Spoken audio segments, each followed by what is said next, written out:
जय हिंद स्टूडेंट। तो आज की इस वीडियो में हम पढ़ने वाले हैं चैप्टर 9 अलजेब्रिक एक्सप्रेशन, जो कि हमारे अगले स्टैंडर्ड के लिए बहुत ही इम्पोर्टेंट लेसन है।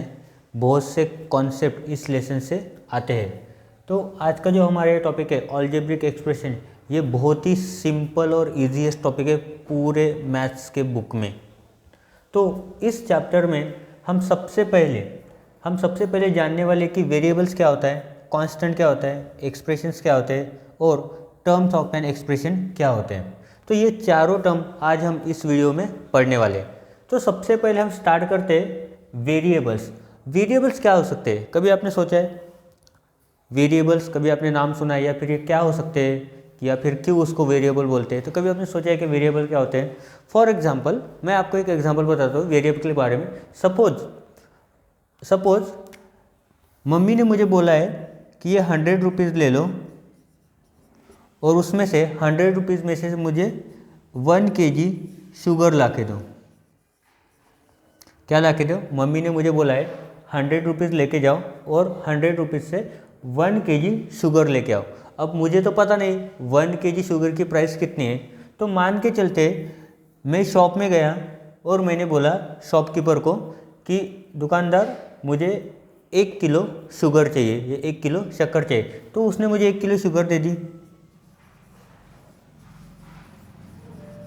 1 किलो शुगर दे दी और बचे वाले जो पैसे बाद में मुझे दिए उसने 60 रुपीज़। बचे वाले जो पैसे उन्होंने मुझे बाद में दिए 60 रुपीज़।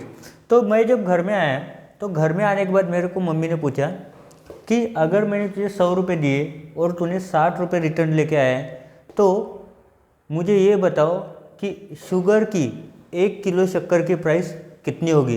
अब मुझे तो पता नहीं चला, पर मुझे इतना पता था मैंने 100 रुपये दिए, उसमें से मुझे 60 रुपये रिटर्न मिले। अगर मैं 100 में से 60 को माइनस करता हूँ तो मुझे क्या मिलेगा? 40। मुझे क्या मिलेगा? 40। तो यही 40 क्या हो गया मेरा? 1 kg शुगर का प्राइस। यही मेरा 40 रुपये क्या हो गया? 1 kg शुगर का प्राइस। अभी ये तो ईजीएस्ट टर्म में था, ईजीएस्ट नंबर थे, इसके लिए मुझे पता चल गया कि 40 रुपये हो सकता है। बट इसी अननोन को फाइंड करने के लिए हम क्या करते हैं? एक वेरिएबल यूज़ करते हैं, कोई भी लेटर यूज़ करते हैं, उसी लेटर को कहा जाता है वेरिएबल, जो भी किसी भी अननोन क्वांटिटी को फाइंड करने के लिए यूज़ किया जाता है। तो इसमें हम कैसे लिख सकते हैं? वेरिएबल को कैसे डिफाइन कर सकते हैं या फिर कैसे एक्सप्लेन कर सकते हैं? तो अगर हम देखते हैं तो वेरिएबल क्या है मेरा? वेरिएबल क्या है? Variable is an element which is use to find an unknown number और अननोन क्वांटिटी। जो मुझे पता नहीं वो फाइंड आउट करने के लिए जो मैं एलिमेंट यूज़ करता हूँ उसको क्या बोलते हैं? वेरिएबल। फॉर एग्जाम्पल मेरे वेरिएबल्स कहाँ से स्टार्ट होते हैं? मेरे वेरिएबल्स स्टार्ट होते हैं small letters A to Z से। ये मेरे क्या है? ऑल वेरिएबल्स है। किसी भी अननोन क्वांटिटी या नंबर को फाइंड आउट करने के लिए मैं क्या यूज़ करूँगा? वेरिएबल यूज़ करूँगा। वेरिएबल का मीनिंग, वेरिएबल में 2 वर्ड होते हैं। वेरिएबल में क्या वर्ड होते हैं? 2 वर्ड होते हैं, वेरी और एबल। वेरी का मीनिंग क्या होता है? वेरी मतलब चेंजेस। वेरी का मतलब वेरिएशन जो आते रहते हैं। वेरिएशन का मतलब क्या होता है? चेंजेस। मेरे वेरिएबल की value according to the expression या फिर according to the equation change होती रहेगी। मेरे वेरिएबल की वैल्यू कभी फिक्स नहीं रहेगी। अगर 1 kg शुगर की प्राइस अगर 40 रुपीज़ है, अगर शुगर की प्राइस चेंज होती है मान लो 50 रुपये, तो मेरे वेरिएबल की प्राइस क्या हो गई? चेंज हो गई। मुझे 50 रुपये रिटर्न मिलेंगे। तो पहले केस में 60 रुपीज़ रिटर्न मिले मुझे और दूसरे केस में 50 रुपये। तो मेरे वेरिएबल की वैल्यू कभी फिक्स नहीं होती। वेरिएबल की वैल्यू डिपेंडिंग अपॉन इक्वेशन वो चेंज होती रहती है। उसके बाद आता है मेरा कांस्टेंट। दुनिया का हर कोई नंबर क्या होता है? दुनिया का हर एक नंबर होता है कांस्टेंट। अब कांस्टेंट क्यों? कांस्टेंट मतलब उसकी वैल्यू फिक्स होती है। मैं दुनिया के किसी भी कोने में जाऊँ, कोई भी कांस्टेंट लूँ, उसकी वैल्यू फिक्स होती है। कांस्टेंट माने होता क्या है फिर? अगर इसकी वैल्यू फिक्स होती है तो इसकी वैल्यू होती क्या है? ये होता क्या है कांस्टेंट? कोई भी नंबर उठाओ दुनिया का, कोई भी नंबर। फॉर एग्जाम्पल मैं उठाता हूँ ये 5। मैं दुनिया में कहीं भी जाऊँ, ये 5 की वैल्यू कहीं भी चेंज नहीं होगी, ये 5 की वैल्यू हमेशा 5 ही रहेगी। तो इसी की वजह से इसको कांस्टेंट बोला जाता है।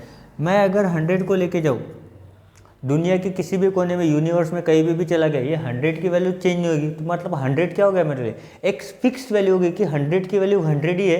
मैं उसको ना 5 बोल सकता हूँ, ना 10 बोल सकता हूँ, ना 1000 बोल सकता हूँ, ना 1 करोड़ बोल सकता हूँ। 100 की उसकी वैल्यू फिक्स है। तो इसकी क्या बोलते हैं, जिसकी वैल्यू फिक्स होती है, जिसकी वैल्यू फिक्स होती है उसको क्या बोलते हैं, constant. Whose value does not change, constant की वैल्यू कभी चेंज नहीं होती। इस 120 को मैं 200 नहीं बोल सकता हूँ, या फिर 1,20,000 भी नहीं बोल सकता हूँ, क्योंकि इसकी वैल्यू कितनी है, 120, जो कि इसकी फिक्स वैल्यू है। और फिक्स वैल्यू को क्या क्या कहा जाता है, कांस्टेंट। कांस्टेंट मीन क्या होता है, फिक्स्ड वैल्यू, जो कि किस में होती है, न्यूमरल, जो कि किसकी होती है, ऑल द न्यूमरल, 0 से लेके 0 टू इन्फिनिटी।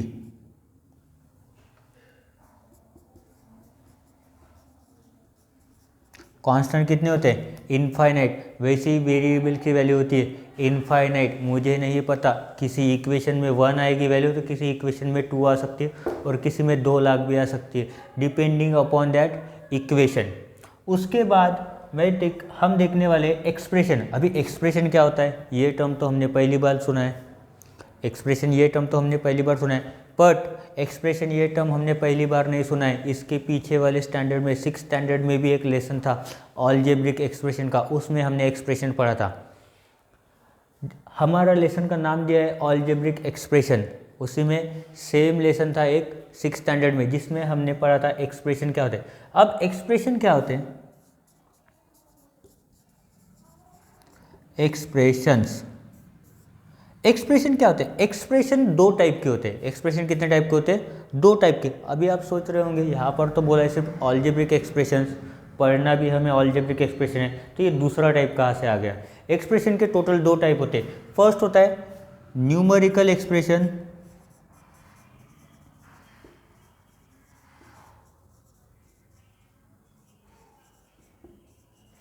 एंड सेकंड होता है अलजेब्रिक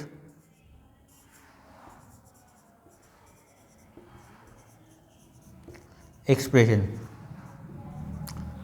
न्यूमेरिकल के एक्सप्रेशन के कितने टाइप होते हैं, 2 टाइप होते हैं। एक होता है न्यूमेरिकल एक्सप्रेशन और दूसरा होता है अलजेब्रिक एक्सप्रेशन। अब सबसे पहले हम देखते हैं हमारा न्यूमेरिकल एक्सप्रेशन क्या होता है।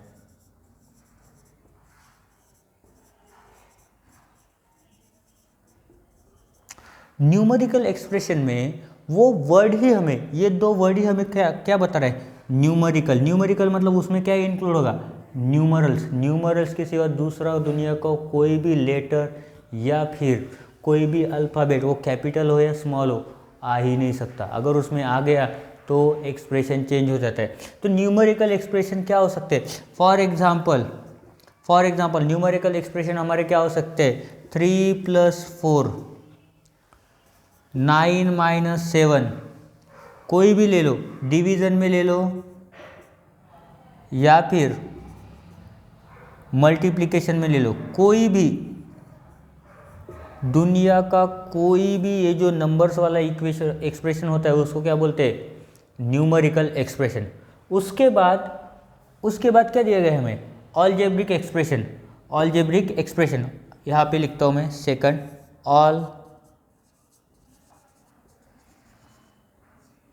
Algebraic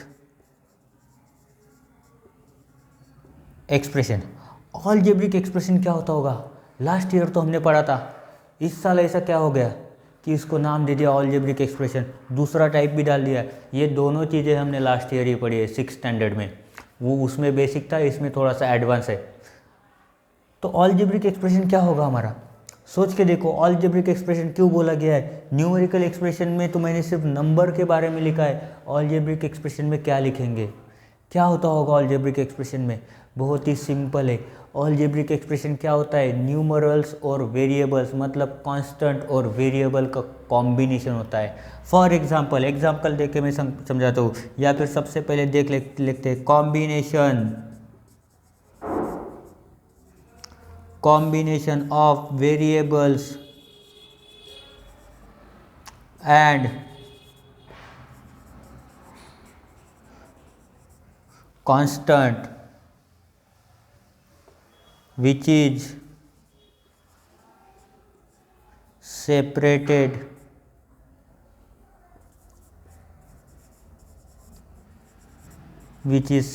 by operator. ऑपरेटर्स मतलब हमारे साइन होते हैं जो कि पूरे मैथ में हमेशा सेम ही रहेंगे।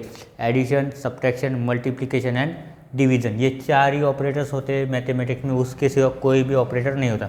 तो कैसे होता है combination of variable and constant. मुझे यहाँ से कोई भी एक वेरिएबल बोल दो, फॉर एग्जांपल a प्लस कोई भी दुनिया का नंबर 100, ये क्या हो गया मेरा एक्सप्रेशन। दूसरा एग्जांपल देखते हैं, कोई भी 3 इंटू एक्स, ये क्या हो गया मेरा एक एक्सप्रेशन। और क्या लिख सकते हैं, z माइनस 26, क्या हो गया मेरा ये एक्सप्रेशन। उसके बाद बहुत से एग्जांपल देख सकते हैं, b अपॉन 51, क्या हो गया ये मेरा एक्सप्रेशन। एक्सप्रेशन तो सेपरेट होने साइन से, तो यहाँ पे कौन सा साइन है, यहाँ पे 3 और x के बीच में कौन सा साइन है, मल्टीप्लिकेशन साइन है। कौन सा साइन है, मल्टीप्लिकेशन साइन। इसके बाद हम देखते हैं कि कैसे होता है। फॉर एग्जांपल ये छोटी छोटी बातें जो हमें पता रहनी चाहिए। फॉर एग्जांपल अगर ये 3 इंटू एक्स है तो मैं इसको लिख सकता हूँ 3x, 3 टाइम्स x। वेरिएबल में थोड़ा सा कन्फ्यूजन होता है, पर वो भी सबसे ईजीएस्ट पार्ट है इस लेसन में। फॉर एग्जांपल अगर मैं लिखूँ x इंटू एक्स, तो बहुत सारे मेरे होशियार बच्चे बोलेंगे कि x इंटू एक्स कितना होता है 2x। बहुत सारे मेरे होशियार बच्चे बोलेंगे कि x इंटू एक्स कितना होता है 2x, पर ये आंसर रॉन्ग है। x इंटू एक्स क्या होता है, x का स्क्वायर। जैसे कि 2 इंटू 2 कितना होता है 4 होता है, ये इक्वल होता है 2 के स्क्वायर के। मतलब कोई भी सेम नंबर को अगर रिपीटेडली मल्टीप्लाई कर रहे हो सेम नंबर को सेम नंबर से, तो वो क्या बन जाता है, स्क्वायर बनेगा। 3 बार करो तो क्यूब बनेगा। For example y into y क्या बनेगा, y पावर 3, मतलब क्या बोलते हैं इसको, y का क्यूब। क्या बोलेंगे इसको, y का क्यूब। तो ये कुछ एग्जाम्पल थे रिलेटेड टू अलजेब्रिक एक्सप्रेशन कि ऐसे लिखा जाता है। या इसमें दूसरा एक होता है a प्लस ए। अभी कुछ वीडियो देखने के बाद बोलेंगे a प्लस ए होता है ए स्क्वायर, पर ये बहुत ही रॉन्ग है। a प्लस ए, ये 2 ब्रांड है। ये ए बिस्किट का ब्रांड है और दूसरा भी ए बिस्किट का ब्रांड है। दोनों मिला के कितने हो गए बिस्किट के पैकेट, दोनों मिला के हो गए 2, इसलिए इसको लिखते हैं 2a।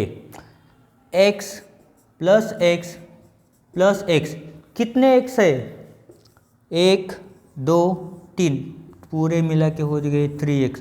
बट शर्त यह है कि उसमें एडिशन होना चाहिए। अगर सब्ट्रैक्शन है तो माइनस कर दो, एक तो 0 हो जाएगा, नहीं तो हो सकता है आंसर निगेटिव आए या फिर आंसर पॉजिटिव आए।